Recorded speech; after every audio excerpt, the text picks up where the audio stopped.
Delegate has the floor.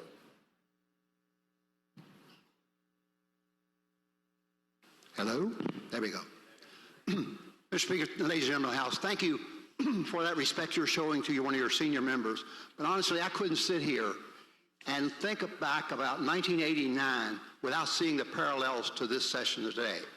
1989 was a time when we came into session when there was overwhelming concern about gun violence. Now, my friends, that was before all these gun mass shootings you've been seeing. The news then was on the fact that over in California, 4 kids had been killed with an assault weapon. But closer to home, the problem was a school teacher had been killed with an assault weapon in Virginia Beach. What irony that is. And so in 1989, the junior senator from Virginia Beach brought a bill before the legislature to ban assault weapons. Now, everybody knew how anti-gun control the General Assembly was, and everybody concluded, and I went back and read the press accounts, it wasn't going to go anywhere. But lo and behold, the junior senator was able to persuade the members of the Senate to pass that bill, and it came to the House. And then we read in the news accounts, well, that's not going to go anywhere, because Speaker Philpott is going to send it to the Militia and Police Committee, and that's known as the Gun Killing Committee. Sound familiar? Well, lo and behold, what happened, however, was that the Militia and Police Committee met, and it reported out the first background check bill ever in the United States of America. Reported out unanimously. How did that come about? How did that change come about? They translated the assault weapon bill into a background check bill. Well, I'll tell you how it came about.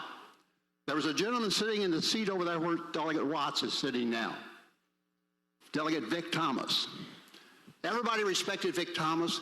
He was a deeply religious man, a man of strong conviction, and as the newspaper called, the point man on the NRA. But you know what? Delegate Thomas had a revelation.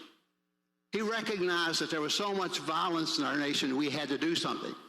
And so as a consequence, he said, in his only the way he could say it, he didn't speak very often, you know, because he had a styrofoam cup on his desk because he was always chewing tobacco. So it's sometimes a little bit hard to understand him, but he said, the people want this. And the polls were like they are today. The people want universal background checks. We got to do something about this. And so it was that a committee met together for about 2 hours one night and drafted this background check bill. Delegate Thomas, a religious man of conviction, had had enough. No longer was he going to be the front man for the NRA. I might tell you as a footnote that in 1977, Delegate Vic Thomas had as a legislative assistant a young man from Roanoke that he went to church with in the Catholic church there in Roanoke, who went on then to other offices.